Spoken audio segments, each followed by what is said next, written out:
Boa tarde, pessoal. Meu nome é Rafaela Arruda e eu sou aluna do primeiro período de Medicina da Uninasal e vim apresentar para vocês o caso clínico da disciplina de Bioquímica. Então, o paciente chegou à unidade da UPA e aí procedemos as primeiras etapas do exame clínico. Fizemos a identificação do paciente, nome dele José Marcelo dos Santos, a idade 43 anos, sexo masculino, cor parda, natural de Recife, Pernambuco, profissão engenheiro.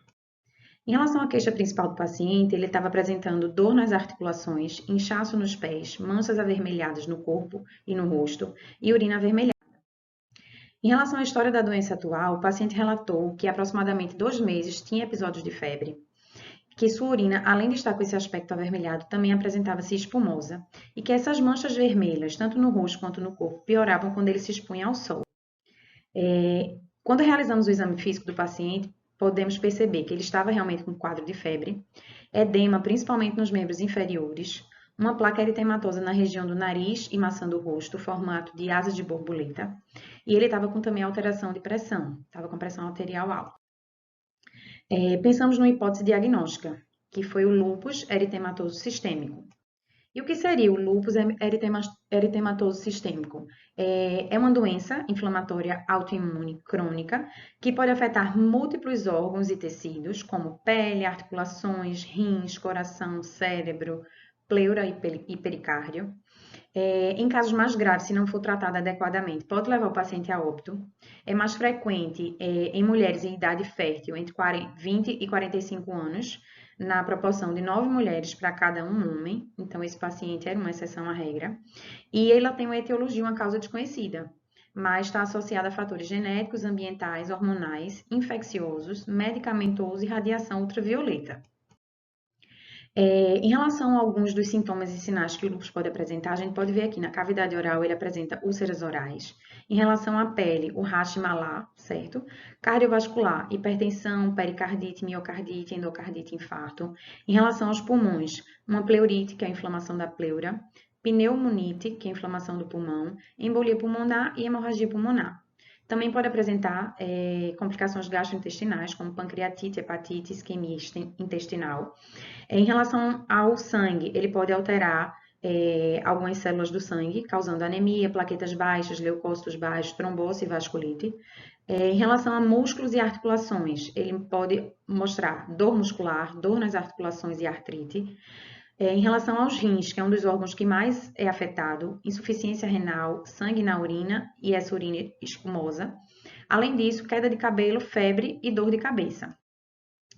Daí, procedemos com a solicitação de alguns exames bioquímicos. Seria o hemograma, o fator antinúcleo, que é o FAM, que é um marcador de autoimunidade, e o sumário de urina. Em relação ao resultado dos exames, nós podemos observar que o paciente tinha um quadro de eritropenia, ou seja, diminuição do grupo dos glóbulos vermelhos do sangue, um quadro de leucopenia inferior a 4.000, principalmente os leucócitos afetados eram os neutrófilos, uma plaquetopenia, diminuição do número de plaquetas, e uma linfopenia, abaixo de 1.500. Aqui eu trouxe essa tabelinha, que são os valores de referência que a gente tem no exame de hemograma completo.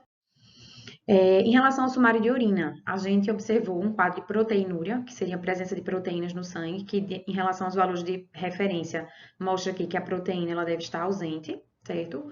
Um quadro de hematúria também, que é como a gente vê a hemoglobina, também deve ser ausente.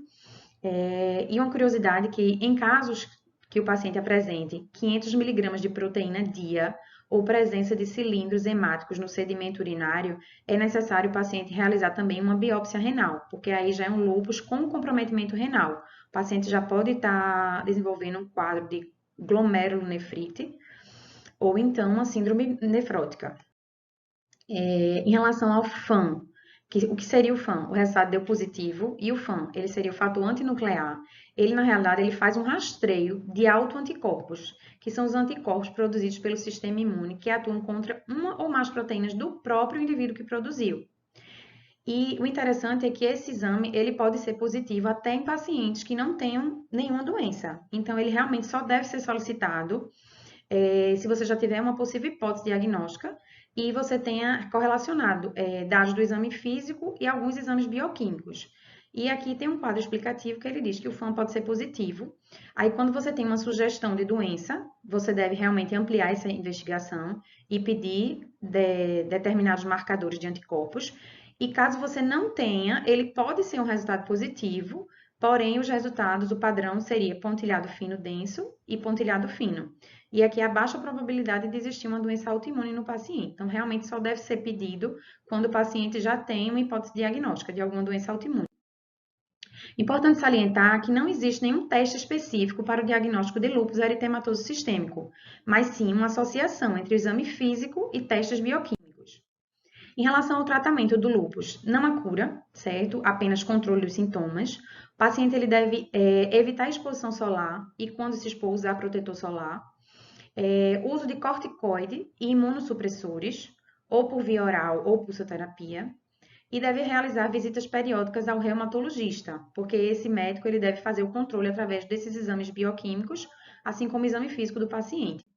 E aqui, por curiosidade, seria uma lesão bem característica, uma manifestação cutânea bem característica do lúpus, que é essa placa eritematosa aqui em formato de asa de borboleta, que atinge nariz e a região malar do paciente.